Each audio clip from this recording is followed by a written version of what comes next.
Үзэгчдээ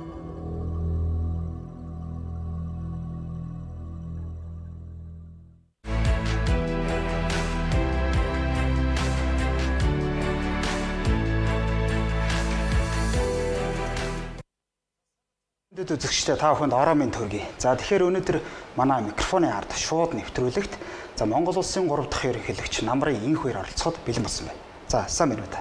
За сайн байна уу? За сайхан орж байна. Сайхан орж байна. За ойрд бол улс төрийн нөхцөл халуухан л байна. Тэгээ би энэтэй холбогдуулаад таныг хүрсэн. Хоёул одоо ингэж яриагаа ингэж маш шуурхай бөгөөд жоохон шударга ярьчихъя л гэж бодлоо. 2024 оны сонгуульд бол та одоо улсын хурал байгуулагдаад засгийн газар байгуулахдаа энэ хамтарсан засгийн газар буруу юм аа тий. Энэ хамтрал нь өөрөө буруу юм аа гэж хэлж байсан. Яг таны хэлдгээр одоо боллоо. Тэгэхээр энэ зүйл нөгөө баярын стандарт ус засгийн газрын үйл ажиллагааг давтсан уу? Тий. Баяр бас нэг ингэсэн шүү дээ тий. Тийм. За тэгэхээр үзэгчдийн хоёрын амар амгалан айлтгая.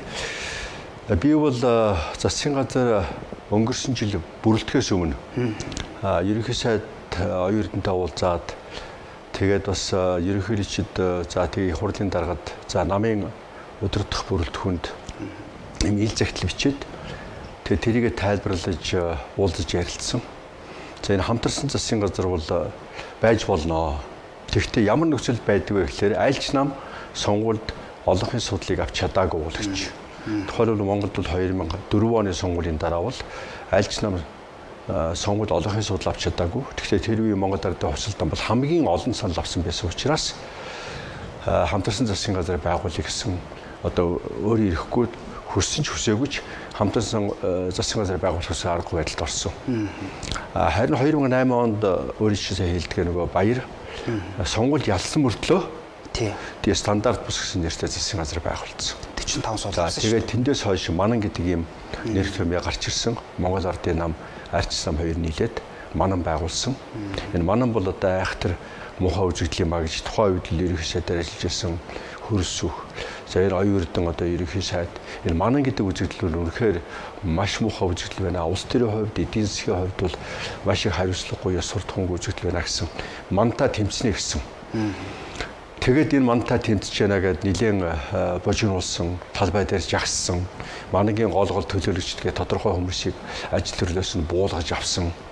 Ингээд хоёр талдаа ингээд бие бинийгээ хянаад тэнцвэртэй ажиллая гэж ингэж тохирсон. За гэтэл саяын 2024 оны сонгуулийн дараа бол дахиад манан үүссэн. Би тэгээ хэлсэн л дээ оюун эрдэнэ ерөнхий сайд бол өөрөө бити буруугаар ойлгоорой. Энэ хоёрыг хүн оюун эрдэнэ гэдэг хүний эсрэг юм биш шүү ерөөсөө. Би бол харин өөрөө чинь хайрлаад энэ ажлыг сайхан хийгээсэй. Амжилттай байгаасай. Өөрөө чинь амжилт бол Монголын амжилт болоосэй гэж бодож байгаамаа. Харин манан байгуулж байгаа бол би одоо энийг буруу гэж үзэж байна. Би тэгэхээр байгуулахаас чинь өмнөнийг энийг одоо хэлж байна. Тэгэхгүй байгуулсан чинь дараа хэлээгүй мөртлөө янз янзын юм яриад бол бас муухай. Би тэгэхээр одоо байгуулахаас чинь өмнө хэлье гэсэн. Тэгээ миний үгийг их анхааралтай сонсож байгаа юм шиг байсан. Тэгээ харамсалтай нь засгийн газар байгуулалтаа хамтарсан засгийн газар байгуулад арчилс намыг ураад хүн намыг ураад тэгээ 126 гишүүнээс 110 гаруй нь одоо арчилс нам 42, ардын нам 68, ингээд 100 гаруй, дээр нь одоо хүн намын 8, ингээд 118, 126-аас 118 одоо гишүүдийг төлөөлсөн засгийн газрыг байгуулсан. Би тэгтний хэлж ирсэн муу ярилж байгаа юм биш. Тэгтээ энэ бол хамгийн эмзэг засгийн газар өөрөө байгууллаа шүү. Тэгээ өөрөө гайхчихсан л да. Ягаад тэг та бодож байгаа гэж. Ягаад гэвэл сонгогчдын сонголтыг үгүй хийчлээ.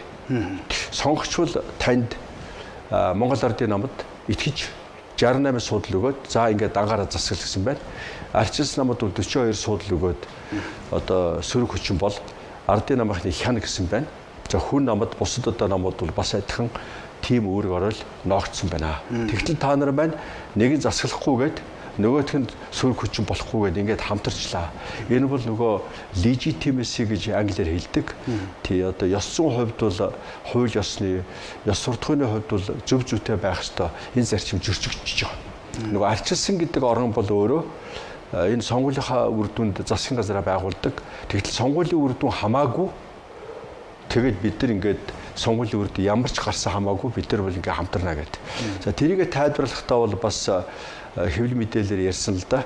Энэ сонгуул болохоос өмнө үндсэн хуулийг өөрчилж явахдаа бид бол ингэж хамтарсан засгийн газар байгуулъя гэж ярьж исэн юм аа гэж. Яг ярьж ижин байж болно. Тий. Тэгтээ сонгуулийн үр дүн өөр гарцсан биз дээ. Та 3 эсвэл одоо 4 ч юм уу 5 ч юм уу хүмүүс ярих нэг өөр. Тэрийг бол би ойлгож байна. Гэхдээ ард түмэн өөрөө сонгогчд өөрсдөө үгүй та нарын яриа бол хамаагүй. Бид бол ингэж үдэж яана гэд ингээд шийдвэр гаргачих гэж. Тийм учраас бол одоо Дангаараа засгийн газар байгуулад энэ ачаагаа үүрээд явах нь зөв.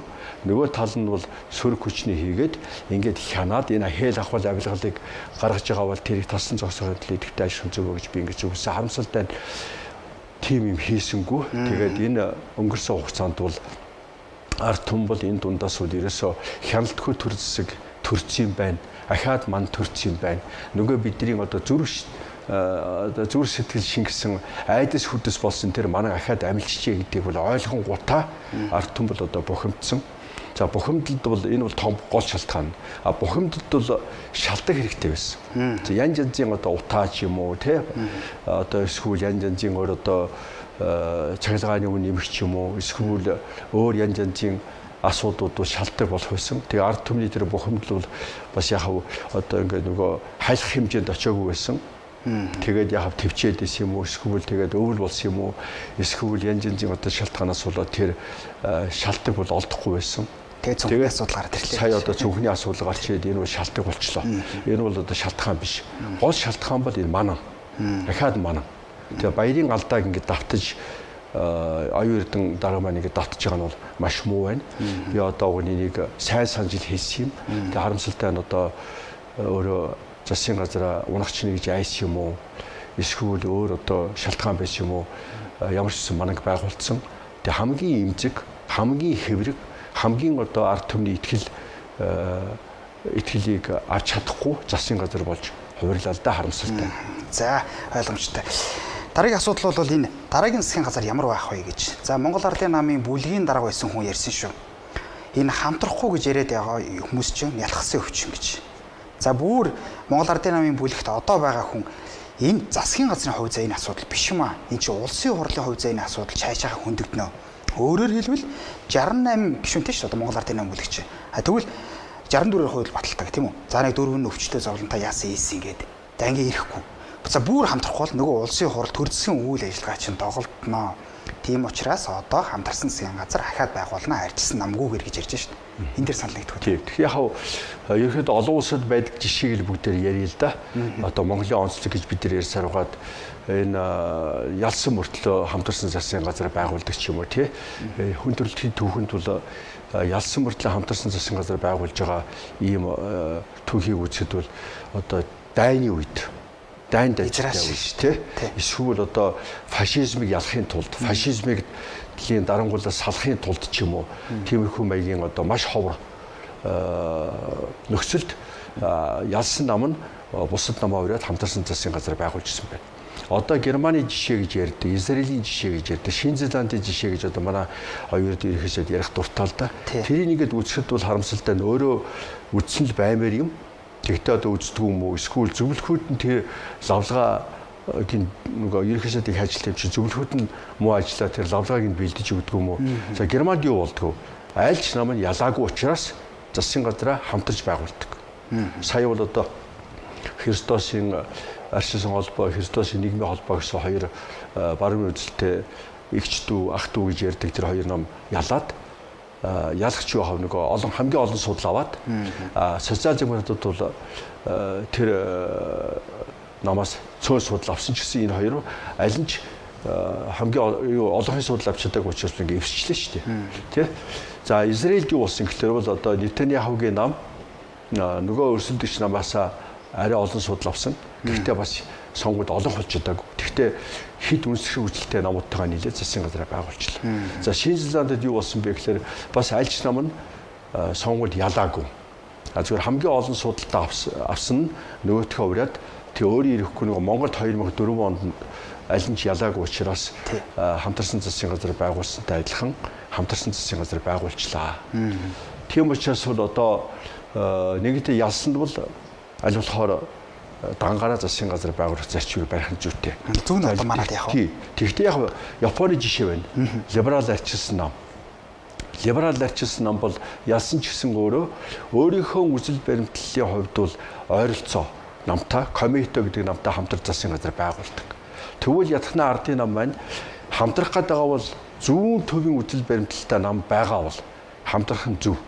Тэгэхгүй бол арчилсан бол баруун төвийн үзэл баримтлал гэж өөрийгөө сурталчилдаг. Хүн нам бол баруун төвийн үзэл баримтлал гэж өөрийгөө сурталчилдаг. За үндэсний эвсэл маань ямар үзэл баримталтай юм? Би бол баруун чиглэлийн үзэл баримталтай мөн гэж ингэж таамагладаг. Гэхдээ ногоо намын суурин дээр тэр номер 3 гэдэг тэр суудал дээр орсон юм чинь бас зүүн тал руу гач юм шиг. Тийм учраас тэрийг тодорхой одоо өөрийнхөө мөрийн хөтөлбөрөөр нь судлаад үзэхэд бол аль нэгэн баруун чиглэлийн хөв зүүн чиглэлийн хөвд нь тодорхой бах. Тэгэхээр ардын намын нөхдүүдэд зөвлөхөд бол зүүн чиглэлийн үзэл баримталтай намтайгаа хамтраад эвсэл байгуулж болно. Гэхдээ дангаараа олонх болчоод тэг хэрэг байна уу гэж би зөвлөд нь шүү дээ. 68-д итгэхгүй шүү дээ. 68 хүн бол байгаа нөхдөд тэр 68-д итгэхгүй байна гэдэг чинь тэгэл ерөөсөө энэ засаглаж чадахгүй гэдэг л юмр орчих гээд байгаа байхгүй юу. Тэр 68-ын гишүүнд итгэх хэрэгтэй. Тэд нар хариуцлага өрүүлэх хэрэгтэй. Бид нар 68 болоо хуулиа баталж чадахгүй гэж 64-лээ байгаад тэгээд 33-аараа хууль батлах болцоотой байсан байтал тий улсын хурлч нөгөө олонх нь байжгаад үгүй 64-аараа хууль батлах юутай шүү дээ тий шинэ нөгөө нэмэлт өөрчлөлтөөр бол 64-аараа хууль баталдаг болцсон баг. Тэгэхдээ 68 хүн байгаа юм чинь 64-аар хууль баталж таараа шүү. Тийм биз дээ. Тийм учраас бол манай гишүүд бол сахилахгүй, манай гишүүд бол одоо хуралдаа оролцохгүй, манай гишүүд бол янз янзын одоо нөгөө намуудын одоо чихэр боовнд хуурдагд мурдагд гэж ерөөсөө тэгж хэлж болохгүй. Өөртөөгөө гишүүд итгэх хэрэгтэй. Хариуцлага өрүүлэх хэрэгтэй. 68-уулаа энэ улс орныг хөгжүүлэх гэсэн ард түмнээс хүрсэн тэр одоо үүрэг хариуцлагыг бол нэртэй төртөө үүрээд тэгээд дараагийн сонгуульд очих хэрэгтэй. Тийм болцоо байхаас илүү байна. За баярлалаа. Тэгээ үзэгчтэй бас нэг зүйлийг хэлье. Манай нэвтрүүлэг шууд явж байгаа. Тэгэхээр Монгол Улсын 3 дахь ерөнхийлөгч Намбарын инхүүрээс асуух асуулт байвал за комент хэсэгт үлдээгээрэй. Бид бүхэн бас асуултыг дамжуулж хэлэх болно. За тэгээд дараагийн асуултанд хоёлоо орно. Энэ яг хамтрал гэж тэгж штэ. Энэ дээр чи нэг чухал асуулт хандж байгаа. Нөгөө 14 мега төсөлч явах юм уу? Нөгөө ухаан удаа бид нэр авч чадах юм уу? Тийм үү? Нөгөө нэг зөндөө том юмнууд ярьсан штэ. Тэр чинь чадахгүй болчих штэ одоо. Хамтрахгүй болов гэж ярьж байгаа байхгүй. Тэр үнэхээр тэд зогсчих уу? Яг ухаан удгийн хувьд бол миний бодлоор энэ байгалийн байлгийн тухай асуудал дээр бол хүн болгоны үзэл баримтлал өөр баг. Энэ байгалийн байлгийн цаана бол их том философи байгаа. Маш том философи, ертөнцийг үзэл байгаа. За би жишээл одоо зүүн төв үзэл баримттай хүн бол юу гэж боддог вэ гэхээр байгалийн байлг бол дундын өмч гэж боддог. Тэгээ би ерөнхийдж байж байхдаа их хурлын гишүүд засгийн газрын гишүүдтэй хамтраад Аляска, Америкийн нэгдсэн улсад Аляска гэдэг мужид очсон. Америкийн нэгдсэн улсууд одоо байгалийн байлгийг бол зөвхөн хувийн өмч гэж үздэг гэж ингэж ойлгодог юм байлаа. Үгүй тийм биш. Жишээл Аляска мужид бол муж өөр. За Аляска мужид бол юу гэж үздэг вэ гэхээр энэ бол одоо дундын өмч. Яг одоо ямар нэгэн компаниг ингээд олборлож болно. Тэр онцгой эрхийг өгнө. Гэхдээ эндээс сан байгуулна. Одоо баялагын сантай адилхан сан байгуулна. Тэр сан бол дундын өмч. Энэ сан бол Аляска мужийн иргэдийн 3 сая иргэдийн одоо дундын өмч. Тийм учраас энийг эдийн засгийн хэрэглэлтэнд оруулна. Тэгээд аривжуулна. Тэгэхдээ жил болгон ногдлааш өгнө гэж. Зарим жилдээ сайн ажиллавал $1000 гаруй өгдөг байгаа. Зарим жилдээ одоо муу ажиллавал $300, $200 гаруй өгсөн иргэн болгондоо шүү дээ. Өгсөн байгаа юм. Тийм учраас одоо тэндээс мөнгө өгчээ нэгдэд бол их одоо мөнгө тараалаа, халамжийн боллоо, ямар муухай пупа гэж хэрэггүй. Чөтгөрийн тойрог явна гэдэг шүү дээ. Одоо тэр битгээл үгүй basic income гэж одоо ойлголт одоо Финланд улсад хэрэгжиж байна те. Канада улсад хэрэгжиж байна. Тэр нь суур орлого гэж. За тэр нь юу вэ гэхээр бол ингээд иймэрхүү байгалийн баялагын битийн дундын гэж хэлж болохоор баялгаасаа тодорхой хоримтлыг бий болгочоод тэгээд тэр ядуу зүдүү хүмүүстэй бол тодорхой мөнгө өгдөг. Тэгэхээр одоо засгийн газар өмнөөс нь мэдэж за чи чамд энэ л хэрэгтэй маа гэж одоо ямар нэг юм өгөхийг бол тэр Финланд ч юм уу эсвэл Канадад бол үгүй энэ буруу юм байна. Нөгөө хуучин дарангуулын тогтолцоотой адилхан халамжийн. Тий. Одоо жинхэнэ халамжийн тэр байна гэж. Зүгээр мөнгөний өөрт нь өгч. Тэгээ тэр хүндээ итэг. Тэр иргэн өөрөө тэрийгээр архиа авч уу эсвэл хүүхдийнхээ сургуулийн зардлыг төлнө. Тэр бол тухайн иргэний өөрийнх нь одоо эрхчлөө.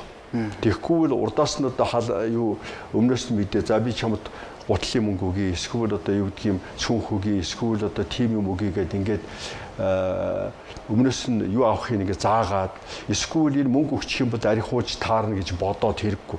Монголд хүртэл Швейцарын агентлаг гэж байдаг шүү дээ. Тэр бол одоо 2000 оны ихээр завхны малчтад нөгөө зудтай хүн хэцүү өвлөг давсан малчтад бас яг basic income-тай адилхан, суур орлоготой адилхан бэлэн мөнгө тараасан шүү дээ. Тэр үед бид нар бас эсэргүүцчихсэн ингэж бэлэн мөнгө тараах зөв үү буруу юу гэж. Тэгээд тэр Швейцарийнхан хэлжсэн үгүй их хоёр ерөнхий сайдаа би тэгэхэд ерөнхий сайд байсан. Та нар одоо ингээд Монголын улс төрчид ингээд бэлэн мөнгө тарааж болохгүй гэж ард түмнээс санаа зовоод их юм аа.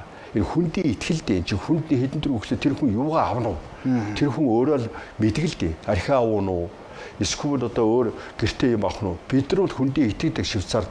Тийм учраас тэр хүнд ингээд бэлэн мөнгө өглөө гэж тэр хүн гэртээ л хэрэгтэй юм авдаг. Мэдээж гарц хоёр арих хүн гарна.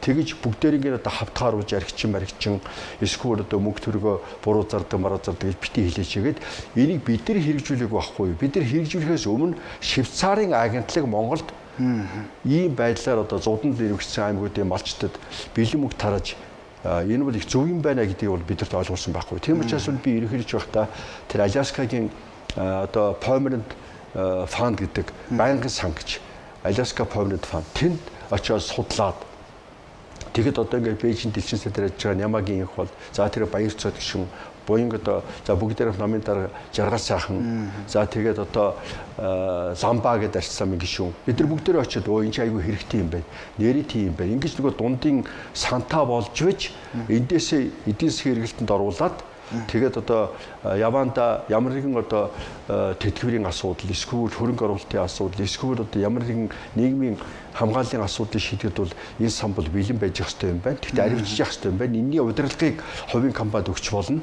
Тодорхой одоо гэрээ байгуулад чи энэ мөнгийг аривжуулах юм бол 10% чамд 90% энэ санд буцаачдаг юм уу. Ингэж хийгээд тэгээд тодорхой одоо ашигтай байхын тодорхой хувийн 30% ч юм уу тий. Иргэдээ одоо бэлэн мөнгө болгоод тарааж тэр Швейцарын агентлагийн дагуу тэгж ажиллаж болох юм байна. Ингэж одоо нөгөө 21 дугаар зуунд хүн өөрөө мөнгөө хүртэл өөрөө зардаг. Энийг өөрөө мэддэг. Тэгээд дундын баялаг гэдэг ойлголтыг бий болгодог. Тэр нийгэм өөрөө тэр дундын баялаг гэдгээр цавуушин гэж наалддаг юм байна л да. Тэгэхгүй аваачаад чи өмчтэй чи өмчхөө. Баян ядуу. Тэгэхээр нийгэм хагардаг юм байна. Тэгэхээр нийгмийн одоо дундаж давхаргыг бий болгоход бол энэ байгалийн баялагын сая хэрэгтэй юм байна. Норвегид ягаад ингэж сайхан нийгмийн ийм найртай байна. Ягаад бол дундад давхарга их хүчтэй байна. Дундад давхар төлөвшсөн байна. Монголд бол тэгж чадахгүй. Монголд бол хит баячууд байна, хит ядуучууд байна. Дундад давхаргыг төлөвшүүлэхийн тулд бол одоо гол арга бол байгалийн баялагын одоо байгалийн баялагын дундын өмч гэж үзэх одоо миний философи тийм байхаар шүү дээ. Тэгээд эндээсээ баялагын сан бий болгоод энийг одоо ард түмнийхэн тэр боловсрол, эрүүл мэндийн зардал, орон сууцны асуудал за тэгээд одоо татварыг чөлөөлөх асуудал бол яах хэрэгтэй. Татварыг тэгээд хоёр дахь асуудал татварыг чөлөөлж аль болохоор дундад давхаргад бий болохын тулд дундад давхрыг төлөвлөхийн тулд бол татвар аль болохоор багасгах хэрэгтэй. Хэд баячуудаас бол харьцангуй өндөр татвар авдаг. Бүр ядуу хүмүүсээс бол татвар ерөөсөө авдаггүй. Эсвэл одоо бэлэгдлийн хэмжээний татвар авдаг. Ийм тодорхой одоо зохицуулттай байж ич энэ шатлалтай татвар гэдэг шүү дээ. Ингэж явбал одоо тодорхой хугацаанд бол дундаж давхар бий болох. Тэр дундад давхар бол илүү хариуцлагатай давхар байдаг. Яг бол тэр чинь боловсролтой давхар гэсэн үг, өмчтэй давхар гэсэн үг. Тэгээд сонголттой өгтөө бас хэн энэ улс орны хойдол ажиллаж чадж ийнэ гэдгийг мэддэг. Зүгээр сонгуульд орж байгаа хүмүүс мөнгө тараахад бол тэр нь туурддаг. Тийм одоо тэгээ үзэл баримтлалыг хардаг, мөрийн хөтөлбөрийг уншдаг тийм одоо сонгогчтой болох юм шүү. За инхээр дарга. Тэгэхээр хоёулаа нэг жоохон сунжираад байна. Одоо хоёулаа зүгээр нэг товчхон. Ягаад гэвэл би танаас одоо маш олон асуулт асуухаар ингээд нэгэнт хэрсний хоёулаа ингээд би ингээд танаас ингэж асуух гэдэг тогтолцоо асуух гэдэг. Ерөөсөө энэ манай Монгол улсад ерөнхий сайд нар нэг сонирн маягаар хоцроод байдаг. Миний бодлоор. Одоо оюутны ерөнхий сайд бол бараг таны амжилтыг эвдсэн баг. 4 жил гарантаа бараг 5 жил болсон баг. За яхаа нэг арай удлаа. Гэхдээ ер нь 1.5 жил, 1.6 жил гэж ярьдаг шүү дээ. За нэг болохоор хуулиндаа байгаа юм шиг. Үндсэн хуулиндаа заасан юм шиг. Нөгөө талаар одоо сая Монгол Ардын намын 6 дугаар баг гурал шиг нэг нам шийдээд байгаа юм шиг. Нэг бол бүр ёсцон хариуцлага хүлээгээд жирэмсэн ихийг тавчгтаа гаргасан ч гэж харах тий. Ингээд нэг ерөнхий сайд нар огцрох нэг сонио огцроод байдаг. Энэ зүүн нэр нь яах вэ? Ер нь ямар тогтолцоо байж ижээ ерөнхий сайд хүн гэдэг нэг юм. Тэг яг энэ дээр би бол мэдээж хэрэг хоёр талтай асуудал. Миний хувьд бол одоо засгийн газар огцрох, шинээр байгуулах асуудал бол арчилсан оронд бол нэг айхтар одоо эмзэглээд гайхаад байх асуудал биш ч боддог. Италийн загварыг харъя л да 45 оноос хойш Итали одоо 2000 хүртэл бол учиргүй олон засгийн газар солисон. Тэрсэн мөртлөө Италийн эдийн засаг сайн хөгжсөн. Италийн эдийн засаг өөрөө хөгжөхдөө загвараа зөв сонгосон. Маш чанартай нэмүүртэй шингэсэн бүтээгдэхүүн хийдэг улс орн болно гэх тэрийг их сайн амжилттай хийсэн. Одоо Италийн Ferrari машин бол $400,000. Солонгосын Kia машин $20,000 гэж тий. Тэгэхээр Италийн нэг машин солонгосын машинаас 20 дахин илүү үнэтэй байна шүү дээ. Энэ мэтэр бол нөгөө замаа зөв сонгосон ба шүү дээ. Тэгэхээр Италийн засгийн газар бол огцрох бол Италийн ард түмэнд бол их тийм чухал биш. Засгийн газар байж хөгждөг, засгийн газар огцрох юм бол хөгждөггүй гэдгийг худлаа гэдгийг бол Итали өөрөө баталсан байгаа. Тэгтээ яхаа бид нар бол аль болохоор тогтвор засгийн газар бол сайн гэж ерөнхий нэгтийн ойлголт байдаг гэдээ утгаараа хандах хэрэгтэй. Гэхдээ тэр засгийн газар өөрөө муу ажиллаж байгаа ч юм уу, эсвэл одоо ингээд энэ хамтарсан засгийн газартай адилхан одоо сонгогчд нэг намд дангаараа засаглах, нөгөө намд нь хянал тавих ийм одоо даалгавар өгчөөд ахт нь үгүй чи хинч биш сонгогч бол та одоо таны санал бол хамаагүй гэж хэлэхлээр энэ засгийн газар бол өөрөө нэр хүндээ алдаж штеп. Хэдийгээр 118 гишүүн улсын хурал ингэж хайрцагсан байгаа ч гэсэн энэ засгийн газар бол хамгийн эмзэг засгийн газар болоо. Ягаад бол арчилсан оронд бол энэ засгийн газрын гол суурь бол ард түмэн байхгүй. Ард түмэн. Тэгэхээр тэр ард түмний дунд энэ ардын намынхаа чи бас явж штеп. Ардын намынхаа чинь яваад хөөш ард түмэн чинь бухимдаад байна. За тэгээд дээр нь сонгуульд ёстой гутлынхаа улыг эргүүдэл явсан ардын намын гишүүд. За тэгвэл одоо сонгуулийн үр дүн гарчлаа. Тэгвэл тэр хариуцлагын үрд ажиллая гэхлээр үгүй ээ. Чи хүлээж арч самынхан чиний оронд ажиллана. Тэгэхээр нөгөө ардын намч гайхаж ишээ. Чи ягаад би сонгуульд ажиллаж байгаад ялчхаад тэгээд миний оронд ялагдсан арчсан очив гэхлээр тэр ардын намын дотор чинь ард түмнийхаа дунд явж байгаа хүмүүс байна. За тэгээд энэ сонгуулийн одоо дүнг айтайхан гаргах хэвлэл ажилласан улсууд чинь явж байгаад үгүй энэ харин ч их төвчээр тийм бүтэн жил төвчлээ шүү дээ. Тэгээ сая бол за энэ ард түмэнч бидний дэмжихгүй юм байна. Бид ч өөрсдөө сонгуульд эдийн утгыг алдууллаа. Өөрөө ч гэсэн утгаа алдлаа. Тийм учраас бол одоо хамтарсан засгийн газрыг байгуулахаа болий. Одоо дангаараа засгийн газрыг байгуулах гэсэн хөтөмжийн менежерүүд хэцүү саналыг одоо авсан байна тий. Тийм учраас бол энэ нам шийдэж байгаа биш. Энэ бол бас л ард түмэн шийдэж байгаа. Зүгээр нам өөрөө ард түмний тусгал байдаг гэдэг утгаараа намынхаа одоо байгуулах тэр шийдвэр гаргах хэрэг бүхэн субъект тэр шийдвэр гаргуулж шүү дээ. За тэгвэл бие танаас ингэж асууя. За энх хоёр баяр гэж хүн ингээл хоорондоо хагарч ил байсан. Дараагаар нь элбэгдэрч алтан хоёг гэж хүн хоорондоо хагарч ил байсан. Эцээ би ерөнхий сайд эргэлгч нарын хоёр гэдэг шүү дээ. Хамгийн сүүлд одоо оюун эрдэнэ хөрс өгөх гэж хүн хоорондоо хагарч байгаа байхгүй. Бүр дүүгийн дүү те өөрхийн хайртай дүүтэй гэж хагарч шүү дээ. Тэгэхээр эн чинь нөгөө нэг тогтолцоо яваад байгаа юм шүү. Тийм үү? Бид нар ч одоо ингээл дараагийн одоо дорж долмоо дондог ингээ хагараа явах уу? Тэ? Энийг яаж засах вэ? За зүүн нь бол 19 оны үндсэн хуулийн нэмэлт өөрчлөлтийг жоохон дутуу хийсэн юм шүү. Ер нь энэ ерөнхийлөгчийг парламентаар сонгодог болох байсан юм шүү гэж. Одоо сошиал дээр юм явж ийн л та. Тэгэхээр энэ дээр та ямар байр суурь илэрхийлэх вэ? Тэгэхээр би бол үгүй оюун эрдэнэ ерөнхий сайд төрүүчийн засгийн газрыг толгойлж явахт төрүүчийн засгийн газрын үед намын дарга багт бол би одоо тогтолцоогоо засахгүй бол та нар аюулгүй хэврэх шүү. Би тэр замыг өөрөө тулсан юм аа. Ерөнхий сайд хоёр хүн дандаа муу хүмүүс биш ээ. Хөрсөн үсэгийн тогтолцоо ч нөөрөө энэ хоёр институтыг зөрчилдүүлдэг юм аа. Тийм учраас бол одоо тэр нэг хүнийг муу хүн, нөгөө хүний сайн хүн гэж хэлэх арга байхгүй. Тийм учраас тогтолцоогоо засахгүй бол энэ засгийн газар их хэврэг байна. Ерөнхийдөө бол бас хэцүү байдалд орно. Аль аль нь өөрийнхөө хөтөлбөрийг хэрэгжүүлэхдээ айгүй хэцүү болно. Тэгээ зөрчил юм шиг хүмүүст харагдана. Хүмүүс бол тэр болгон нарийн ширмийг ойлгохгүй учраас бол энэ хоёр муу хүн гэж л ингэж бодно. Тийм учраас бол бүгдээрээ тогтолцоогоо засъя гэд тэгээд энэ үндсэн хуулийн төслийг боловсруулсан. Хоёр тахимтай болох хэрэгтэй юм байна. Яг л парламентыг бол хяндаг механизм аль ч оронд байдгүй юм байна. Парламентыг хийн хяндаг гэхээр хоёр хуваагаад хоёр тахимтай парламент нэг хяндаг юм байна. Америкт тэгдэг юм байна, Англид тэгдэг юм байна. Энийг бол холбооны улсад байдаг тогтолцоо гэдэг үгүй. Ерөөсөө л энэ үндсэн хуулийг одоо хийж исэн, үндсэн хуулийн онолыг боловсруулж исэн улсууд бол энийг судалж хагаад ард түмнээсээ сонгосон парламент бол ерөөсөө хүнд ч дийлдэг юм байна. Тэгэхээр энийг хэн хяндаг вэ гэхээр хоёр хуваагаад нэг дээд доод тавих бодолд хяндаг юм байна гэж.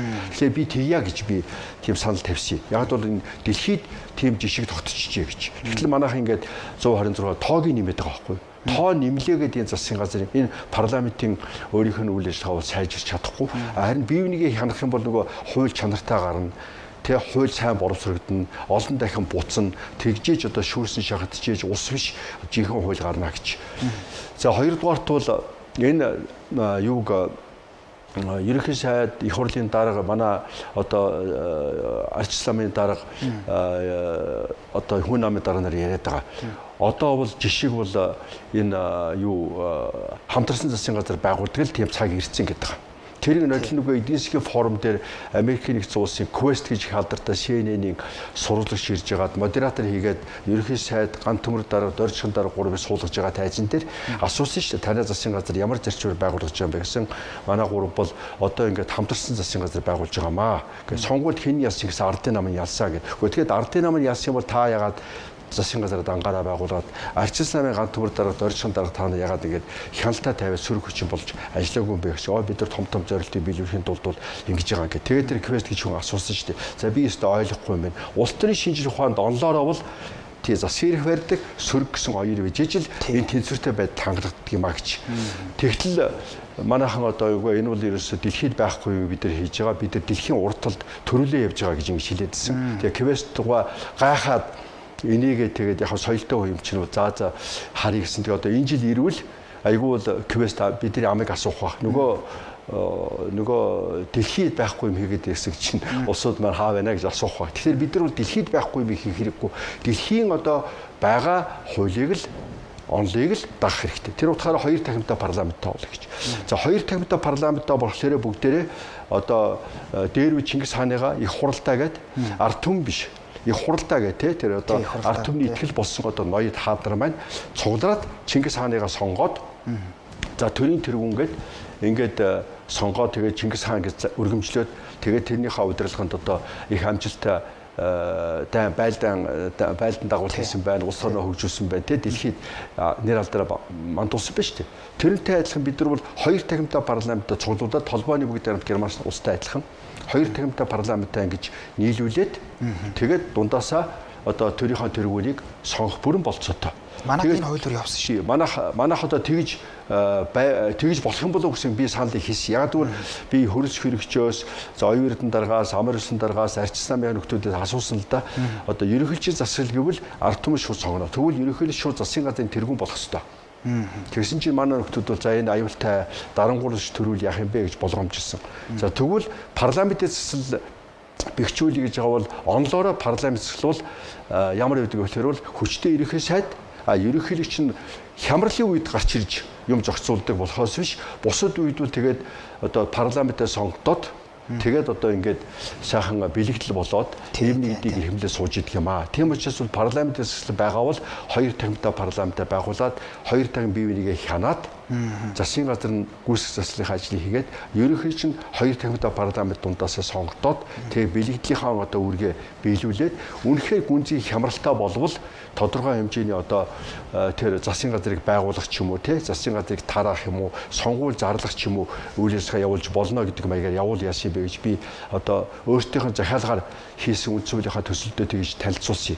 Тэгээ харамсалтай нь манайхан өөртөө яг энэ үндсэн хуулийнхаа онлыг сайн уншдаггүй юм уу эсвэл одоо өдөр тутмын ажилдаа дарагддаг юм уу эсвэл одоо янз янзын хүмүүс өөрөөр зөвлөдөг юм уу нөгөө онлайн биш маягаар яваад тэгээд бид нар нөгөө онлайн биш маягаар явхлаар нөгөө стандарт бус засгийн газар ч гэдэг юм уу те парламент тоог нэмэж гэдэг юм уу сонгуульд ялсан нам нь хамаагүй хамтарсан засгийн газар байгуулсан ч гэдэг юм уу ингээд явхлаар дандаа нөгөө хан мөргөж унаад байгаа байхгүй. Тэгээ би одоо ингээд хараад оюун эрдэнэ иргэшүүдийг өрөвдөж байна. Би бол зөвлөсөн бити ингэж хан мөргөж унаарай. Би бол одоо залуу хүн, за манай ээж бол хинтийн хүн. Тийм учраас хинтийн одоо нутгийн залууга ингээд олон жил ажиллаа сайхан Монгол улсаа хөгжүүлэхэд сайхан идэвхтэй ажилласаа гэж бодсон юм а гэсэн чинь тэгээд харамсалтай ингээд нөгөө үгээгүй саргаад ингээ хан мөрөгчлөө л дөө. Тэгэхээр би бол одоо энэ утгаараа ингээд засах юм бол одоо хинч байсан зөрчилдөхгүй. Одоо бол тэгээд би одооны хүмүүстэй жишээ авахлаар бас хийвгүй. Яг ийм хямралтай үед бол ерөнхийдөө ямар нэгэн байдлаар оролцож байгаа зөв. Нэгтэйгээр гудамжийн жагсаал болцсон. Хамтарсан засгийн газар нөрөө ингээд хууль зөрчсөн, хуулиач зөрчсөн, легитимэд нөгөө ёс суртахууныхаа зарчмыг зөрчсөн, арчил эгч зөрчсөн, нөгөө сонгуулийн автократ дэглэм гэдэг чинь бол сонгуул болдог тэр хамаагүй тэр дэглэм өөрөө одоо нөгөө бие биенийг хямдаггүй дэглэм үүсхийг бол одоо сая олон улсын байгууллага Монголыг бол сонгуулийн автократ дэглэм гэсэн юм одоо ангилд оруулчлаа шүү дээ. Тэгэхээр ерөнхийдөө чинь санаа зовно шүү дээ. Оо энэ чинь их эвгүй юм болж байгаа юм. Хамтарсан засгийн газар бол нодлон бол би одоо яг хав тэгэл байгуулъя гэдэг саналыг дэмжиж ингээд ямар нэгэн байдлаар саад болоогүй. Ингээ хараад байсан чи энэ чинь ерөөсө болохгүй юм байна. Тэгээд гудамжийн жагсаал болж байна. Дээр нь одоо ингээд намын гишүүд чинь уулзж байгаа шүү дээ бас. Жирийн ард иргэд чинь уулзж байна. Бид нар сонгуул саналаа өгсөн байдаг. Тэгтэл ингээд идэг яах вэ гэд.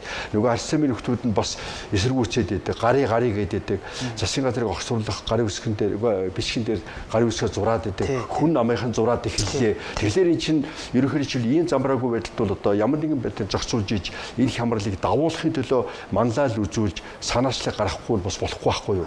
Энийг ингээд над ерөөсөө хамаагүй ингээд байж л гээд бүр гүнзгий одоо зөрчил болоод тэгээд бүр эн чинь улс орны хувьд бол илүү үнцэнтэйгээр энийг давах тийм байдал үүсвэл бас аюултай шүү дээ. Тэгэхээр Германд бол жишээл яасан бэ гэхээр Шольц гэж одоо ерөнхийдөө өөрөө засгийн газарт итгэж чинь үгүй гэдэг асуулт оруулаад засгийн газарт итгэхгүй байна гэдэг саналыг парламент нь өгөхлөөр Штайнмайер гэдэг ерөнхийлөгчтэй хандаад за энэ хямралтай байдал бий болчлоо. Та одоо ерөнхийлөгчийн хувьд бол одоо бол ингээд сая хүртэл бэлэгдэл гэж суугаад байсан. Одоо бол та эрхээ идлээ. Би бол одоо засгийн газар одоо парламент итгэхгүй байна. Надад бас ерөнхий сайдын хувьд итгэхгүй байна. Тэгэхээр та одоо эрхээ идлгэсэн. Тэгээ ерөнхийлөгчөөр ээлжид бас сонгуул зарласан. Яг үүний хямрал байдлыг гаргах хэрэгтэй байхгүй юу? Хямрал байдлыг гаргахлаар ээлжид бас сонгуул зарлаад тэгээд Штайнмайер ерөнхийлөгчдөр эрхээ идлээд тэгээд тэрэн дээр бол эрхээ хэтрүүлж байгаа юм байхгүй.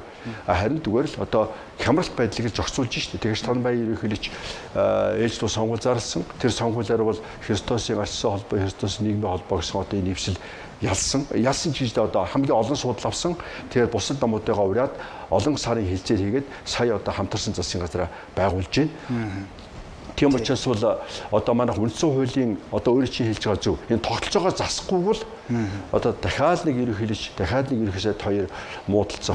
Эсвэл одоо ерөнхийлөгч энэ хямрал байдлыг зохицуулах гэж оролдохыг хүмүүс буруу ойлгоод ингээ муудалцчлаа гэж бодоод тий ингэж явж штэ. Тийм учраас бол би бол чил ерөнхийлөгч байж байхдаа баяр ерөнхий сайд бол энэ арч самтай хамтан ихтэй бол эсэргүүцсэн. Тэгээ би тухайн үед бол Монгол Ардын хувьсалт намын баг хурлын гишүүд бол тэр ерөнхий сайд намын дараа баярын оруулж байгаа саналыг дэмжихгүй байх гэж бодсон. 2008 оны сонгуулийн дараа ялчаад 44 судал авчихад 76-аас 44 судал авчихад хамтарсан засгийн газар арч самтай байгуулъя гэхээр арай дэмжихгүй байх чинь харамсалтай нь нөгөө манад бол нөгөө намын даргын саналыг дэмждэг сонгуулийн дараа дүнгиж дэмждэг тийм соёл тийм одоо уламжил байдаг учраас дэмжсэн. Сүүлд нь бүгдээрээ ямар муухай юм болсон бэ гэдгийг бол ойлгоо. Тэгээд тэр манан гэдгийг бол ерөөсө хөрөлцөх ерөнхийлөгч гэсэн ерөнхий сайд багтаа намын дарга багтаа энэ оюун эрдэн дарагчсан намын дарга болохдоо тэрнээс өмнө гэсэн энэ манан гэдэг юм чинээс маш муухай юм ба гэдгийг бол харамсалтай сүүлд нь ойлгосон. Тэгэхээр бид нар бол ухаантай хүн гэдэг чинь юу юм бэ гэхээр бол бусдын алдаан дээр сурвал ухаантай гэж. Өөрийн алдаан дээр сурвал бас яах вэ гэж. Бусдын алдаан дээр өөрийн алдаан дээр ерөөсөө сурахгүй бол тэгвэл одоо улс төрч биш л байх гэсэн үг шүү дээ. Тийм учраас бол одоо бүгдээрээ энэ дээр одоо нэг хэмжиглээ нэг нэгнийгаа янз янзаар дуудаад хэрэггүй алдлаа одоо засъя. Одоо дахиад одоо ийм алдаа гарахгүй л бай. Бусдын алдааг, баярын алдааг давтахаа болий, оюун эрдний алдааг давтахаа болий. Тэгээ намууд нэг зүүн баруунаараа нэг сайхан ялгараад өг.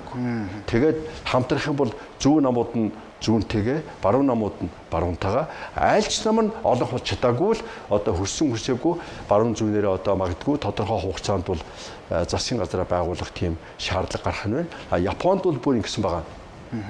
Цөөхөн засгийн газарт. Тэгэхээр 68 хүн одоо олон хулчхоод бид нар ингээд хуулиа тогтоож чадахгүй засгийн газар онхолдоо дэвэл яана гэж айж байгаа. Үгүй тийхгүй. Японд бол цөөхөн засгийн газартай. Либерал арчилсан нам парламенттай бол цөөхөн судал авсан. Гэхдээ бусад намууд нь бол тэр либерал арчилсантай адилхан олон санал авч чадаагүй учраас тэр либерал арчилсан нам бол тэр засгийн газараа байгуулахын тулд бол парламент дотороо бол ийм одоо санал хураалтыг явуулсан байна. Энэ засгийн газараа байгуулах тогтвортой ажиллуулах олон механизм байна. Тэрийг бол бүгдээрээ судлах хэрэгтэй. Япон яасан бэ гэхээр бол тэр одоо ерөнхий сайдаар томирогдсон альцсамаас либерал альцсамаас нэр дэвсэн хүн бол за би ерөнхий сайд болъё гэдэг нэрээ оруулсан. Альцсамын одоо сөрөг арай цөөн судлавсан намынхан дарга нь би тэгвэл ерөнхий сайд болно. Та нар цөөн хэмжинэ гэд тэгээд санал хураасан. Тэгтэл 3 дахь намынх нь болохоор альцсамын хүн бол арай бас болохгүй байна гэд тэр либерал альцсам нь одоо олон асуудал авч чадаагүй ч хамгийн олон асуудал авсан. Тэгээ эдгээр бол одоо ажиллахын дээр баг гэдэг өөр одоо 3 дахь нам нь бол тэр либерал альцсамаас нэр дэвсэн үнийг ерөнхий сайдаар томилсон. Тэгтээ нэг юм тохирсон. Татврын бодлого дээр бүгдээрээ хамтран ажиллая. Тий. Шууд бодлого төрүүлж ногоон бодлого дээр хамтран ажиллая. Түүнээс танай засгийн газарт орохгүй. Тэгж шараа болохгүй. Тэгж шившгээ тарихгүй. Та нарт хяналт тавина. Тэгтээ татврын бодлого, ногоон бодлогыг чинь дэмжиж байгаа учраас бид нар хамтран ажиллая. Тэр утгаараа өнөөдөр альцсамын гаргаж байгаа мэдээллийг би бас нэг талаас нь яг ихнөө хоёр заалтнууд жоохон гомдлсон тийм заалт байлээ. Тэр бол нэг тийм яг дараагүй гомдсон л байх л да. Тэгээ тэрийгээ тэгж байгаа нэг учир нь олдох баг. Харин 3 дахь заалт нь их ухаалаг заалт байлээ. Энэ зөв зүйтэй эхлүүлсэн ажлаа үргэлжлүүлнэ шүү гэж заасан бэл. Тий. Зөв зүйтэй асуудал байвал үргэлжлүүлэх хэрэгтэй шүү дээ, тий. А эсвэл одоо хэл ахуул, эсвэл одоо хариуцлагагүй тогтолцоо, эсвэл одоо ямар нэгэн улс төрсөн байдлаар ажиллаж алдаа турлага гарсан бол тэрийгээ засаад, тий. Тэгээд нэг одоо олонхын судал авсан нь бол тэгээ олонхын судал авсан шигээ засаглаад а нөгөөх нь хяналтаа тавьсан шиг тавиад за сайн юм өргөжлүүлээд явах хэрэгтэй. Тий. Яг үнэ сайн юм өргөжлүүлээд явах хэрэгтэй. Гэхдээ сайн юм өргөжлүүлэх гэхээр бас болохгүй байна. Жишээ нь Монгол Ардын намын саяны 6 дугаар баг хурлын шийдвэрийг та юу гэж харав? Зөвхөн одоо сая 3 дахь хурлцсан. Би хань хэлж дээ тэгээ 6 дугаар намын баг хурлын шийдвэр бол ард түмний нөгөө сонголтыг хүндгсэн. А энэ бол зөв. Тий зөв. Зөв шийдвэр. Ард түмний сонголтыг хүндгсэн. Яг тэр дотор нэг буруу найруулга үгүй нэ. Би яг нөгөө намын дарга хийжсэн энэ бичих цаасны нөгөө цэг таслыг их сайн судалдаг, их сайн үздэг. Нөгөө баг хар багасаа бид нар чинь нэг тийм одоо дарга нар ах нараараа загнуусаар угаад ажил дээр хонсоор угаад нөгөө бичих цаас айгуу сайн боромсролоо сурцсан байхгүй юу. Тэгээ сонгодог парламентын зарчим нийцүүл гэсэн байлээ. Тэгээ хамтарсан засгийн газар байгаас үгүй. Сонгодог парламентын зарчим нийцүүлсэн бол олох судал авсан дангаараа засгийн газар байх бол. Тэгээ сонгодог парламентын зарчим биш. Тэр бол нөгөө баярын хэлдгээр стандарт бус. Тий стандарт бус. Тэгэхээр стандарт бус гэж бичих оронд сонгодог парламентын зарчим гэдээ буруу бичсэн байлээ. Тэрийг одоо яг нөгөө ерөнхий сайдыгаа бас гомдоохгүй гэсэн үү, намын даргаагаа гомдоохгүй гэсэн үү. Тэгтээ яг хамтарсан засгийн газараа болиё гэдэг шийдвэр гарах нь гол. Тэрэн дотроо яг нэг сонгодог парламент гэж бас нэг хэлий тэгээ нэг арчлан ханаа гомдоолгүй, хүн намыгаа гомдоолгүй бас нэг айтаахан аргалыг гэж ботсон баг. Тэгтээ юм тэгж одоо буруу бичиж хэрэггүй. Стандарт бус засгийн газар гэж бичих хэрэгтэй байсан. Харин яг тэр шийдвэр нь нөгөө ардын намын нөхдөө чинь яг ингээд бүх сум баг одоо Монгол даяар ингээд өөрийн сүлжээтэй юм чинь ажиллаж байгаа ш. Тэнд чинь нөгөө сонгогч чинь ардын намыг барьж итгэж байгаа ш. Тэнд чинь та нар цаанал өчөөд байгаа та нар хайчсан байх. А тэгээ нөгөө сонгуульд явсан нөгөө нэг нөхдүүд нь үгүй энэ чинь би сонгуульд явсаа. Одоо би тэр мөрийн хөлбөрөө хэрэгжүүлэх бүх шатанд хэрэгжүүл би оролцож байгаа үгүй чи цаанаа байж чамд ялагдсан гарчламын хүн одоо ажиллана гэхлээр нөгөө хүн чинь гайхаад одоо Улаанбаатар хотод жишээлбэл Нямбатар дарга бол ерөнхий сайдаас асууж ирсэн орон нутгийн сонгуулийн өмнө ерөнхий сайдаа ингээд хамтарчлаа. Гэхдээ одоо эн чинь яах юм бэ? Орон нутгийн сонгуул явах юм уу үгүй юм. Эн чинь юу болоод байна? Бид нар тэгээд өрсөлдөж болж гэнэ үгүй бүр гайхацсан байсан. Тэгээ одоо яаж чадахгүй яг сонгуул болсон ардын нам ялсан. Тэгвэл яаж чадахгүй нөгөө ерөнхий сайд нь өөрөө тийм бодлого гаргасан. Тэгээ тийм хамтарсан засгийн газар байгуулсан учраас хүн нам Улаанбаатар хотод иргэдийн төлөөлөлтийн хуралд нэг судал аваагүй хаад хүн намын хүн зас дээрээ орлож болчих. Тийм шүү дээ. Тэгэхээр энэ чинь нөгөө нэг юу вэ гэхээр нөгөө сонгодог парламентын засал зарчим биш байхгүй тий нэг судал тэр одоо орон нутгийн сонгуулиар Улаанбаатар хотод аваагүй хүн намын хүн засал дээрээ орлож болсон байна шүү дээ. Энэ чинь өөрөө нөгөө стандарт бус. За жоохон хадуу хөлбөр гаж буруу юм болчиход байгаа байхгүй. Тийм учраас одоо бид нар улс төрчд маань ч гэсэн энэ үндсэн хуулиа сайн судлаасаа тий энэ улс төрийн боловсролоо дээшлүүлээсэ.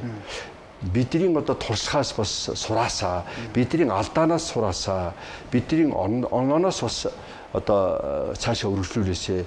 За ард түмэн маань бас одоо талцалгүй энэ улс төрийн боловсролоо дээшлүүлээсэ. Сонгуульд идэвхтэй оролцоосоо эргээд засгийн эрх барих намаасаа чи засгийн эрхээ барьсан шиг барь гэж шаарддаг байгаасаа.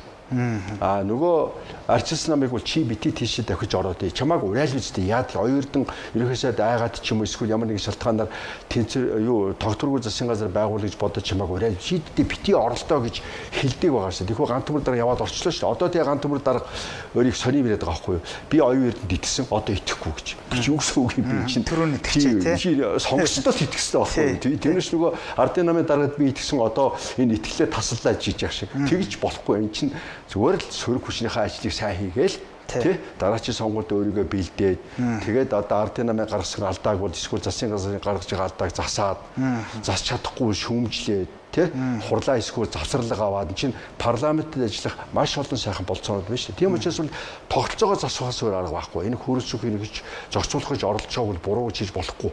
Оюун эрдэнэ ерөнхийдөө ингээд айгаад эсвэл болгоомжлоод хамтарсан засгийн газрыг бол байгуулсан нь бол манай үндсэн хуулийн гаж. Одоо энийг тодорхой болгож чадаагүй харгаа. Одоо энийг тодорхой болгоод тэгээд парламентын засаглал нь байх ёстой гэж үзэж байгаа бол парламент засаглал байгуулсан шиг байгуулад парламенттай хяндаг тэр хоёр механизмыг бүр хоёр тагмтай парламенттай бий болгоод тэр байгалийн байлгадаа баруун зүүн философи уралдах хэрэгтэй. Би зүүн философтой хүн бол дундын өмч гэж боддгийг. Баруун философт одоо Батүйл ч юм уу одоо магадгүй элбэдэр өөр хүмүүс бол хувийн өмч гэж бодох бах. Тэгвэл ард түмнэрээ хагалуулъя. Одоо энэ хоёр ч юм уу одоо хин хүмүүс баян дундын өмч гэж боддөг юм байна. Тэр зөв үү? За одоо тэр бэлбэдэрж мэдээ хүмүүс бол одоо хувийн өмч гэж боддөг юм байна. Энэ дээр та хагалж өгөөч гэдэг ард түмнэр хагалууч гэсэн байхгүй юу? Маргалдаал ингээд бие биенийг өмч булааж ийн булгаагүй гэдэг маягаар маргалдалгүй. За тэгж явах хэрэгтэй. Танд ер нь дараагийн ерхий сайд дээр там үг байна. Одоогийн засгийн газрын хувь заяа бол ойлгомжтой болчихлоо. Дараагийн ерхий сайд хэнийг гэж бодож байна. Одоо яг нэг өгүүл хэлэхэд Монгол Ардын намын ерөнхий нарийн дараагийн нэр явж ил байна. Сангийн сайдын нэр явж ил байна те. Учир сайдын нэр явж ил байна. Ер нь танд шулуухай хэлэхэд нэр байна уу? Тий би бол одоо яг шууд ингэж хэлж чадахгүй. За ерөнхий сайд бол өөрөө намын баг хурал дээр би яг намын баг хурлын гишүүн биш гэхдээ нөгөө хэвлэл мэдээлэл гарсан юм чинь бол тэр бол ойлгомжтой. Ерөнхий сайд бол нөгөө арчилламтай ингээд хамтран ажиллахгүй бол хамтарсан засгийн газар байхгүй бол би ажиллаад хэрэггүй. Би энэ одоо санаачхаа гаргасан үний хувьд бол миний энэ санаач ингээд нам дээрээ дэмжигдэхгүй бол сонгогчд дэмжихгүй бол намын хамт олон дэмжихгүй бол би ерөнхий сайд дээр ажиллаад явах вэ гэдэг ингээд хэлсэн юм байл. Тийм учраас л одоо ингээд би хэлээгүй маа гэж хэлэхэд хэцүү. За би хэлсэн гэхдээ яадгийн ингээд үргэлжлүүлээ гэж хэлэхэд муухай. Тийм учраас бол ахаад нөгөө нэг стандарт бус салхам хийх гэж шүү дээ. Тэгэхээр нэг удаа стандарт бус салхам хийхдээ нэг жил ард түмэн хүлээлээ. Хоёр дахь удаага стандарт бус салхам хийх юм бол тэрийг хүлээхгүй баг. Тэгэхээр ерөнхий сайд бол хэлэх үгээ ер нь бид нар залуучууд маань хэлэх үгээ их бодож хэлж яахгүй бол тий их одоо холын үр дагавартай байдгийг шүү гэдгийг одоо бодож хэлж яахгүй бол Димёх тэр одоо жишээ Баярмаа гишүүнийг баяр цэцэргаа гэж хэлдэг бол шал тийм байсан. Тэгж доошоо орж одоо тэр их хурлын гишүүний тавьж байгаа асуултанд хариулахдаа тэгж тэр их стресстэй л байна, их ядарч байна, их стресстэй байна, их бухимдалтай байна. Тэгэхээр бол ерөнхий сайдтай би бол зөвлөмөр байгаа юм. Гэхдээ би нөгөө сүүлийн үед бол уулзч чадсангүй даа гоо өөрт нь уулзаад энийг зөвлөе гэж бодсон юм. Гэхдээ яг одоо дараа чи ерөнхий сайд болох хүмүүсүүд бол сонсч иж магадгүй. Одооны оюун эрдэнэ ерөнхий сайд бол ингээд улс төрөнд дуусчихгүй залуу юм чинь тэгээ дахин бас хариуцлагатай ажил хийх байлгүй. Тэгвэл ерөөсөө стрессээ дарж сурах хэрэгтэй. Стрессээ дарахгүй ингээд бухимдаа дуурлаа тэгээд ингээд хүмүүсийг янз янзын одоо байдлаар ингэж хилээ тэгээд тэрэндээ сүлд нь уучлах уугаад тэгээд явхлаар бол эргээд нөгөө өөрийнх нь нөгөө тэр шалтгаан олдох юм бол унах тийм нөхцөлөө өөрөө хангаад байгаа байхгүй юу. Тийм учраас л тэгээд зөвлөөр байгаа юм. Одоо ингээд Содбаатар дарга, Зандан Шидар дарга, тий учир сайд, Жавхлан сайд, за Ж2, за Тэмүүлэн гэдэргээд ийм одоо нэрүүд гарч ирвшөөч нэрүүд байж магадгүй. Хин ч хийж чадна. Тийм одоо мэдлэг боловсрол ч юм уу, эсвэл одоо туршлага байгаа. Тэгвэл би бол энийг намаараа сайхан шийдээсэ. Намаараа шийдэхдээ бол болж игэл. Тэгтээ яг миний санал бол жоохон хүнд процедур гэж магадгүй. Тэгтээ яг нөгөө легитимит шин чанарыг л бий болохын талаас олж болов гэж бодохыг нам дээрээ сайхан хэд хэдэн хүн нэр дэвшээд намынхаа баг хурлаараа сайхан хэлэлцээд хүн хүнийх нь одоо мөрийн хөтөлбөрийг хэлэлцээд санаа бодлыг сонсоод тэгээд тал талаас нь бодож жагаад за манай нам дээр бол энэ одоо хүн ерөнхий сайд болно гэдэг. Тэгэхгүй шууд нэг хүний гаргаж ирээд ингээд тавьчлаар нөгөө хүн одоо ард түмэн гэх юм уу намын хамт олон бол одоо хилцүүлсэнгүү ингэж ярьсангүй гэцэргээр. Тэгэхээр одоо ард түмний дунд цумгаа хийхэд бол ингээд ийм цаг хугацаа шаардсан эдийн засгийн байдал ийм хүнд хэцүү те гадаад орчин юм хэцүү байхад бол нэлээд цаг хийсэн хэцүү баг. Нам дээр нэг одоо 1-2 юм уу хоног хуралдаад сунгаа хийчихэд нэх илүүдэг. Яг либерал арчилсан нам чинь ягаад 60 гаруй жил ингээд Японы нөгөө дотоод арчилсан сайтай. Тий нөгөө Японы толгойн болоод яваад чадж ирэх зэрэг бол энэ либерал арчилсан байгаа чинь бол их ухаантай байна шүү дээ. Энэ нөгөө намын нэр дэвших болох гэж байгаа хүмүүсийг нам дотор чөлөөтөө нэр дэвших болцоог нөгдөг. Тэгэнгუთ нөгөөд нэг нэр дэвшдэг. Тэгээд нэг 2 хоног ч юм уу 3 хоног тэрийг ярьж агаад тэгээд яадаг. Тэр хооронд ард түмжсэн тэр хүмүүсийн яхан таниад авдаг. Хин юу хэлснээр нь ямар мөрийн хөтөлбөрөөр нь эсвэл одоо ямар хүмүүсийн дэмжиж байгаа гэдгээр нь тэр ард түмэн одоо яах нь вэ штэ. Ерөнхийдөө ойлголт авах нь намын гишүүд нь бүр сайн ойлголт авах нь. Тэгээд тэр намын дарга болсон нөхөртөө бүр их сайхан ихтгэлтэй хандаж дэмжсэн шиг дэмждэг тийм уур амьсгал бүрдэх нь байна. Нөгөө легитимит шин чанар чинь бий болох нь байна. Тэгвэл одоо их зүгээр болов уу гэж ингэж зөвлөх юм. Тэгвэл яг одоо намын дөрмөд арай өөрөө заацсан. За эсвэл хугацаатай бид цаг хугацаатай уралдаж байна. За Австрийн ерөнхийдөө ирэх гэж байна. Гэт янз янзын одоо шалтгаанууд байвал тэгээд асуудлаа хурдан шийдэхийг бол би үүсэхгүй. Гэхдээ тэгж шийдвэл магадгүй одоо илүү урт наслах, илүү одоо ард түмний дунд нэр хүндтэй засгийн газар ерөнхийдөө бий болж төрж магадгүй гэж бодож байгаа юм. Нөгөө цаашдаа ажиллах хугацааг сунгахын тулд хэлээд байгаа шүү. Түүнээс зүгээр яхав нэг формалийн ерөнхийдөө төрүүлэхийн тулд гэх юм бол одоо ингэ шийдсэн ч болно. А зүгээр ингэ цаашдаа хэр зэрэг удаан засгийн газар ажиллах уу? Хэр зэрэг удаан ард түмнийхээ итгэлийг авах уу? Намынхаа гишүүдийн итгэлийг авах уу гэдэг дээр бодож байгаа бол тэгвэл нэг иймэрхүү маягаар либерал арчилсан намыг манай ардын намын нөхдүүд минь их судлах дуртай, их ярих дуртай, үлгэрчээ болгож ярих дуртай. Тийм учраас тэр либерал арчилсан намын тэр ухаалагч юм уу, тэр одоо өөрмөц нээлттэй тэр зарчмыг бас нэг хэрэглээд үзүүл яасан юм бэ гэж би зөвлөж байгаа. За. Түүнээс аль нь хийж чадна. За. Тэгвэл би танаас бүр үзэл санаа асуумаар байна. Энэ залуучууд сүлүүд үзэл санааг болчихжээ. Ардын намын ч вэ, арчилсан намын ч вэ. Миний дарга ямар сайхан копи уух уу гэж яваад байна. Тэрнээсээс би баруун уу, би зүүн үү, мөн үү, ерөөсөн тэдэрт ямар ч хамаагүй болчихж. Бүр за хүн байлаа биш байлаа гэх бүр нам нь өөрөө. Хүн нам нэг өдөр зүүн төвийн үзлээс баруун төвийн үзэл болж ах шээ. Нөгөө нэг зүүнний үзэлтэйгээ бид нар ярих туфтаа Ганбаатар гişүү маань арчилсан намд орцсон. Баруун төвийн нам шүү дээ. Баруун төвийн намд орцсон. Би ерөнхийлөгчтэй бишнэ. Би 20 жил бэлтгэгдсэн хүн гээ явж идэг. Гэтэл тэр намын одоо тэр үзэл санаандаа үнэж та тэр хэллээ шүү дээ. Үзэл санаандаа үнэж хүмүүс байгаа. Тэдрүүл яагаад ч дэвшгүй. Гэхдээ нэг ийм яваад байна. Үзэл санаа гэж юм ерөөсөй байхan болчих. Энд дэр та санал нэгдэх. Би бол одоо насаараа гэж хэлхийн ч юм дээ. Яг улс төрийн үйл ажиллагаанд оролцоод 90-ад оны ихээр ингэж оролцоод ингээд 30 гаруй жил явж байгаа үед бол байнга л зүүн төвийн үзэл баримталтай явсан. За мэдээж зэрэг зүүн төвийн үзэл баримталтай байгаа хүн баруун төвийн үзэл баримталтай болохыг үүсэхгүй. Гэхдээ нам тийм болно гэдэг бол худлаа. Тий, тэр үл зүгээр нам татан буугдаад тэгээд хоёр хуваагдаад зүүн төвийн үзэл баримталтай нь бол нэг нам байгуулад баруун төвийн үзэл баримталтай нэг нам байгуулад тэгээд шинэ хоёр нам үүсгэх нь зөв. Тэгэхгүй л өнөөдөр зүүн төвийн үзэл баримталтай байжгаад тэгээд нэг хоногийн дотор маргааш босоход баруун төв үзэл баримттай болно гэдэг. Энэ бол зүгээр одоо нам болж төлөвшөөгүй зүгээр нам бол тоглож байгаа юм одоо тоглоом гэсэн. За ардын намад бас нэг оролдог байсан. Нэг үндэсний арчилсан үзэл гэдэг чинь бол яг нэг улс төрийнхөө онлоороо бол баруун төвийн үзэл баримтал Австралийн одоо үндэсний арчилсан намын үзэл баримтал байна тийм нам байна тийм үзэл баримтал нам тэр бол одоо ерөнхийдөө улс төрийн англиараа бол баруун төвийн үзэл баримтал байдаг гэж. Тэгээ ардын намын нөхдүүд байна Германы социал-демократ намтай сайн харилцаатай Фридрих Эберцангийнхантай сайхан харилцаатай учраас тэр одоо социал-демократ намын Германы Мейер гэсэн их том онолч судлаач бий. Зүүн төв үзэл баримтлыг одоо судалдаг хүн. Тэр хүн азуулж харин Бээжинд ирэхэд нь ардын намын нөхдүүд маань очиод уулзсан байгаа.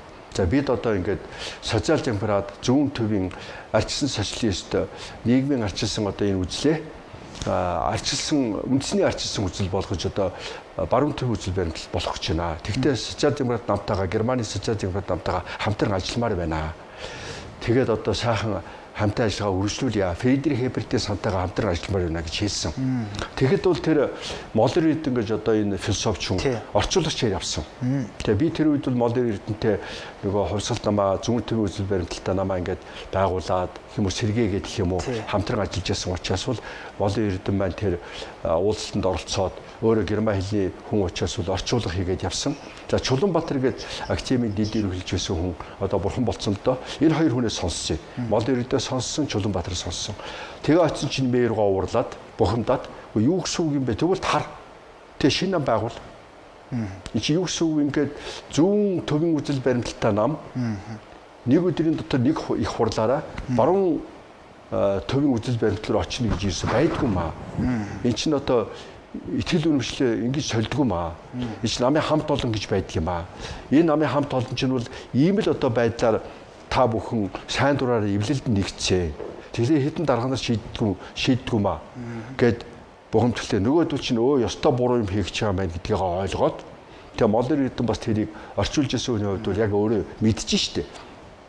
Тэгээд ирээд сонирхолж ярьжсэн. Ерөөсө үзэл баримтал чинь амар чухал юм байна. Тэр мэргоо бол ерөөсө бүр их бухимдцаа гэх. Тэгээд Чулуунбаатар сүйд нь хэлжсэн. Бид нар айгүй буруу юм хийж жагаад болсон шүү. Тэр Германы хүн тулсан шүү гэж. Тэгэхээр ерөөсө намын үзэл баримтал бол тухайн намын зүрх нь баггүй. Сүнс нь баггүй. Тэр намын сүнсээ солиод зүрхээ сольчих юм бол тэр хиймэл зүрх юм уу эсвэл өөр хүний зүрх суулгах юм бол хэр зэрэг удаан амьдрч чадахгүй тийм учраас бол тэр зүрхээ солих тухаас бол байж болохгүй харин үзэл баримтлалгүй байх чинь зүрхгүй байх гэсэн үг. Тийм зүрхгүй байх гэсэн үг. Тэр үзэл баримтлалгүй байгаа тэр залуучууд үзэл баримтлалгүй байгаа намууд чинь зүрхгүй намууд гэсэн үг. Зүрхгүй хүмүүс гэсэн үг. Тэд нар бол зүгээр л одоо ямар нэгэн хүний цүнх барьж байгаад эсвэл ямар нэгэн хүний хармаа болж байгаа албан тушаалд очих гэж байгаа улсууд. Тийм учраас бол тэр хүмүүс бол аюултай хүмүүс. Тэр бол хизээч урваад явна гэсэн үг. Тэр хүмүүс бол маргааш ихэд л өөр хүн дагаадгүй. Нөгөө дөр ихэд 3 хүний дагаадгүй. Үзэл баримталтай хүн бол тэр мөнгө төрөг байна уу хамаагүй. Тэр тэндэл байж хөрхий.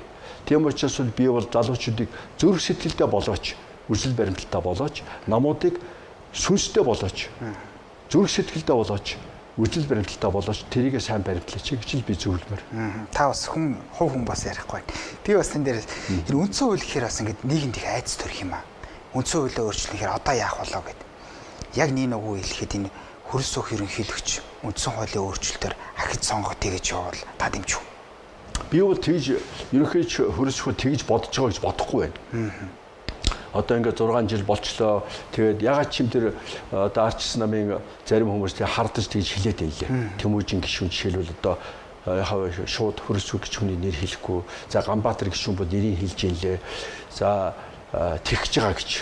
Тэгээд тиймэрхүү маягийн аюул байгаа учраас засгийн газар үгүй би тэнд ерөөсөө огт итгэхгүй байна. Тэгээд Тэмүүжин гишүүн өдр бол одоо энэ үндсэн хуулийн ярмаар байгаа. Уг нь аваа боромсортой үндсэн хуулийн философи, хууль эрхцэн философиг судалсан хүн тэр дүндэн дээр машин шаваа гэдэг. Тэгсэн шаал дэмий юм хөцөлтэй. За яг одоо өөрт нь их чухал гоо. Тэр ерөнхий сайдын суудлыг л буулгая гэдэг юмыг л хөөцөлтөл бүр тэрийг л нэг яриад л тэр парламентын засаглалд чинь хүчтэй ерөнхий сайдын засаглал шүү дээ. Хүний хэрэг тий. Тэгтэл тэнд одоо дээр гараа суучлаа л гин тэгээ тэрийг доошоо суулгая л. Тэгэхээр л Монголын парламент айгуугой ажиллана гэд бүр одоо өөрийгөө хуураад байгаа мó өөр хүмүүсийг хуураад байгаа мó ярих сэдв олдохгүй байгаа мó тийм хөөцөлтөд байгаа. Тэгээ би бол Тэмүүжин гишүүн бусд хүмүүс зөвлөмөр тэр хөрс хэрэгчийг хардаад л тэрний суудал сандалтаа тэрийг дээш дэшо буулгаа тэр мужааны ажил хөсөлгөө болио. Үндсэн хуулийнхаа тэр парламентыг хяндаг хоёр тахимтай болгоо нэг хяндаг. Энэ хоёр дундаас нөгөө Чингис хааныгаа их хуралдаагаар төрүүлжсэнтэй адилхан төрийн тэргүүнээ төрүүлдэг. Төрийн тэргүүн хямралтай үед зохицуулах арга хэмжээ авдаг. Бусад үед бол парламентын төслийн төлөө явж байгаа бол хүчтэй ерөнхий сайд байдаг. Хүчтэй бас сөрөг хүчин байдаг. Ерөнхий сайд бол ингэж байхад бол сүүдрийн танхимын ерөнхий сайд байдаг. Одоо Англид. Тэгээд тэр одоо Сунак гэж ерөнхий сайд Англид байхад нь Стармер гэж одоо сөрөг хүчний ерөнхий сайд байлаа. Одоо сонгуулиар Стармер нь бол ерөнхий сайд болчлоо. Одоо консерватив намын дарга нь сөрөг хүчний ерөнхий сайд гээд сүүлийн засгийн газрын ерөнхий сайд гээд сөрөг хүчний ерөнхий сайд бийж ш. Тэгэхээр тэр харин тэгжийнхаа орон дээр ард исламынхаа даргынхаа тэр сөрөг хүчнийхээ суудлыг басаалч гэж бодож зөвлөв. За та бүхний ярилцлага энэ төрөд өндөрлж байна. За би танаас бол ирсэн дээр бас их олон юм асууя гэж бодсон. Ингээ хоёулынгийн цаг харамсалтай багтсангүй. Тэгээ дараа бас тухтаа бас ярилцах боломж гарах байх гэж бодож байна. За хүндэт үзэгчтэй манай микрофоны ар шууд нэвтрүүлэг үүгээр өндөрлж байна. За манай шууд нэвтрүүлэгт за Монгол улсын 3 дахь ерөнхийлөгч намрын инхээр оролцлоо. Баярлалаа та бүхэнд. Ад жаргал сайн сайхныг хүсье. Баярлалаа. Баярлалаа.